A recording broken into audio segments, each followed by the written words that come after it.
Bom dia a todos. Infelizmente, por motivos inerentes à minha vontade, não pude estar presente à aula, mas como nosso grupo foi selecionado para apresentar hoje, tive a ideia de usar um pouco da tecnologia em prol, né, da apresentação, para que a minha parte não ficasse meio capenga ou para que eu não pudesse sobrecarregar meus colegas, né? Então até anotei aqui, fiz umas anotações para que eu não possa me delongar muito no que eu tenho para dizer para vocês.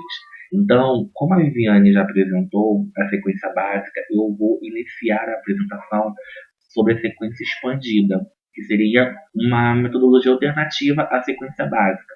Por quê? Qual o motivo? Né? A sequência básica, o problema da sequência básica é que ela poderia ser usada como um apêndice de um trabalho tradicional com a literatura, com a leitura de um livro, e não fomentando a aprendizagem através da literatura e sobre a literatura. Então, a sequência expandida ela vem tentar dar conta desses objetivos, né? Fomentar a aprendizagem através e sobre a literatura, e não ser uma atividade, um recurso metodológico auxiliar ou algum adendo do que o professor faz tradicionalmente quando trabalha literatura na sala de aula.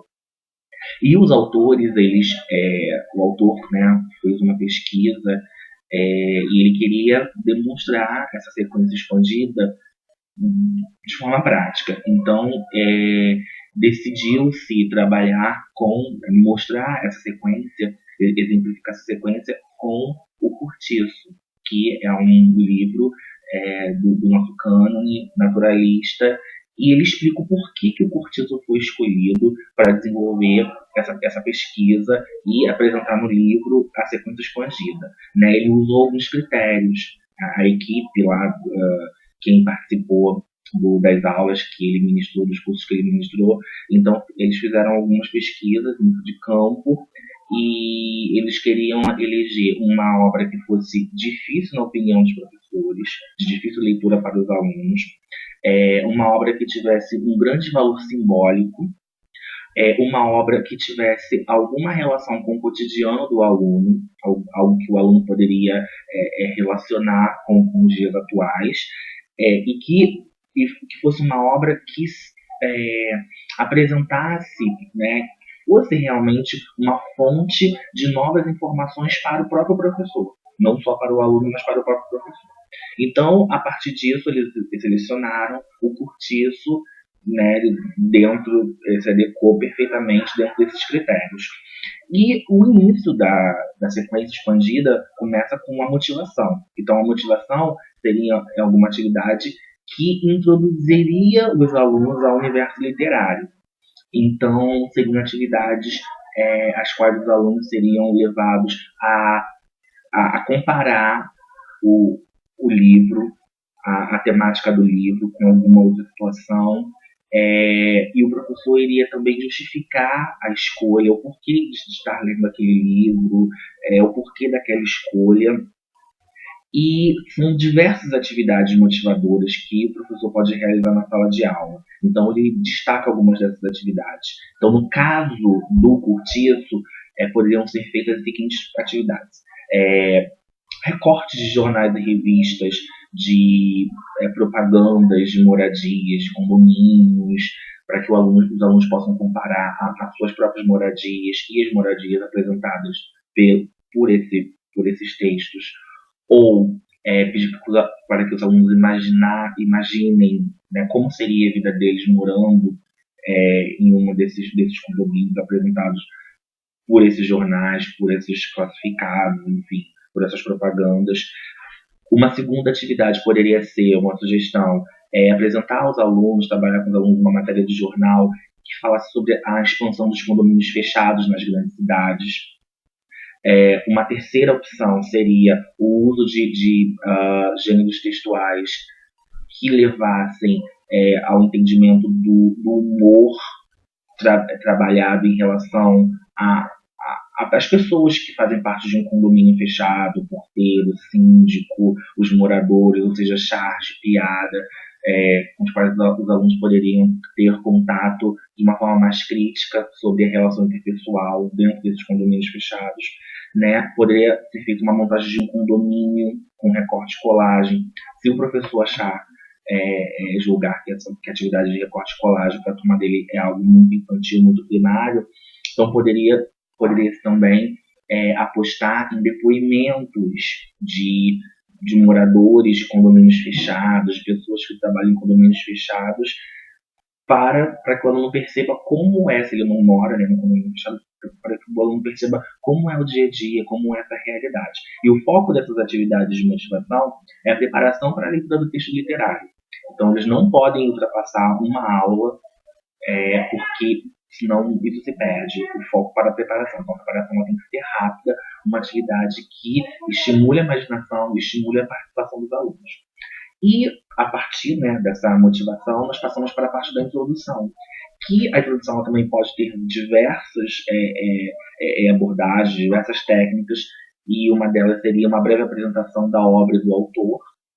Poderia também trabalhar a entrada temática, ou seja, brevemente explorar a temática central do livro, mas assim, de forma bem breve, não direcionando interpretações, não direcionando a leitura do aluno, mas sim situando, né, contextualizando a leitura a partir daquela obra, que no caso seria o Cortiço.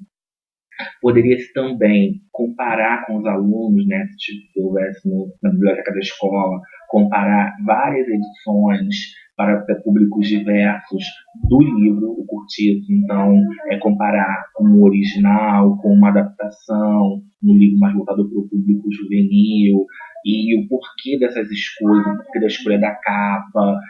No original a capa é assim, a capa para o público mais jovem é de uma outra forma. Analisar todo o material textual da capa do livro, a contracapa, a orelha do livro, né, onde traz muitas informações, né, sobre o livro de forma introdutória. E também uma outra sugestão que o autor dá de atividade de introdução é ler as primeiras páginas do livro com os alunos em sala de aula. E o Cortiço, né, especificamente, ele traz uma introdução bem detalhada, uma descrição bem detalhada dos personagens, dos locais. Então seria bem interessante ter esse tipo de leitura com o aluno, ter esse espaço para leitura, para introduzir o livro, a leitura do texto literário. E também não podendo ultrapassar uma aula. Então, tanto a introdução como a motivação, atividades rápidas, que se mostram eficazes e que direcionam o aluno, né, para a leitura do texto literário de forma focada. E a leitura propriamente dita, ela, como já foi falado também, deve ser interpelada por pausas, né? Então, nós chamamos de intervalos de leitura. E então, primeiro, o professor ele não deve estabelecer prazos para a leitura. Então, o professor ele tem que ter a sensibilidade de perceber, de acordo com o livro, de acordo com a maturidade da turma, o prazo para que eles leiam, para não correr o risco dos alunos não lerem o livro e impossibilitar o trabalho, ou uns lerem mais rápido do que os outros. Isso vai acontecer, mas o professor tem que estabelecer um critério para isso. E nessas pausas, ele dá alguns exemplos, né, relacionando imagens, pedindo para que os alunos relacionem algumas imagens ao trecho do livro que eles identificam. No caso do Cortiço, seria imagens de um cortiço, uma pintura, alguma coisa desse tipo. Ele também dá sugestão de analisar, né, de apresentar para os alunos a música Saudosa Maloca do Adoniran Barbosa, desculpa, ou Refavela, que é uma música de um outro autor que eu esqueci o nome agora, e pedir para que os alunos encontrem alguma semelhança ou diferença em relação a esse texto, né, a letra da música e o livro que eles estão lendo. E relacionar também outros livros, relacionar outras leituras com a leitura atual. Então, muito obrigado, gente.